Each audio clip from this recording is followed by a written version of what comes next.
माँ का वजूद। घर में छोटी सी पार्टी रखी थी। प्राची की बेटी अवनी और बेटा आकाश दोनों ही अपनी पढ़ाई करके कामयाबी की सीढ़ी पर कदम रख चुके थे।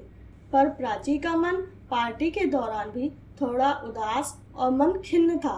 रह रहकर उसके पति अनुज की मजाक में की हुई बात उसके दिल पर चोट कर रही थी। प्राची ने क्या नहीं किया परिवार के लिए, अपने सपनों के लिए वो खुद अपने सपने भूल चुकी थी। घर परिवार के लिए अपना वजूद खो चुकी थी। वह भूल चुकी थी कि उसका स्वयं का भी कोई व्यक्तित्व है। अभी उसके पति के दोस्त आलोक ने कहा कि भाभी जी, यह सब आपके त्याग और तपस्या का फल है जो आज दोनों बच्चे कामयाब हो चुके हैं। अनुज अपने मित्र आलोक की बात बीच में ही काटते हुए बोला, मैं नहीं मानता कि प्राची का मन इन बच्चों को रोटी देने के अलावा कोई योगदान है।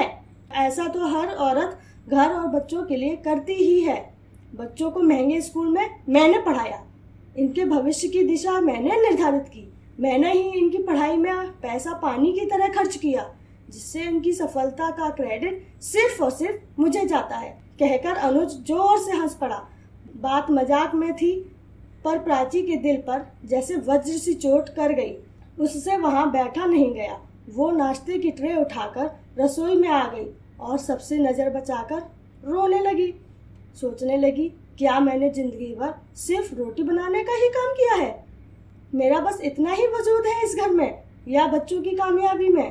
तभी अवनी आकर अपनी माँ का हाथ पकड़कर हॉल में ले जाती है और आलोक से कहती है, हाँ अंकल, मेरी कामयाबी का क्रेडिट सिर्फ हमारे पापा को जाता है, जिन्होंने आज तक हमारी कोई भी स्कूल पीटीएम शायद ही अटेंड की हो।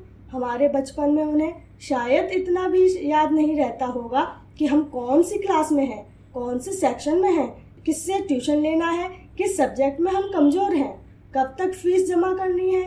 बीमार होने पर बीच स्कूल से माँ ही लेने आती थी, डॉक्टर को दिखाती, रात रात भर जागती, फिर सुबह जब सब सो रहे होते तो जल्दी उठकर काम में लग जाती, हॉलीडे होमवर्क कराती, सारे काम माँ ही तो कराती रही। माँ को म्यूजिक सुनने का बहुत शौक था, पर हमारी पढ़ाई डिस्टर्ब ना हो या पापा की नींद खराब ना हो, माँ अपना इतना छोटा सा शौक भी पूरा ना कर पाई। हमें अपने पापा के व्यवहार से ही ये एहसास हुआ कि हमें अपनी माँ की मेहनत का रंग देना है, उनका खोया वजूद वापस लाना है। देखा जाए तो डायरेक्टली पापा को ही हमारी सफलता का क्रेडिट जाता है ना माँ? कहकर अवनी अपनी माँ की तरफ देखकर मुस्कुरा दी। अपनी बेटी अवनी की बात सुनकर अनुज का चेहरा उतर गया। उससे कुछ कहते नहीं बना। वो अपने दोस्त आलोक से बोला, चल ना यार, चल ऊपर चल, पार्टी एंजॉय करते हैं, कहाँ फिजूल की बातों में बैठ गए। अगर आपको हमारी कहानियाँ पसंद आ रही हो तो हमारे चैनल को लाइक करें, शेयर करें, सब्सक्राइब करें। धन्यवाद।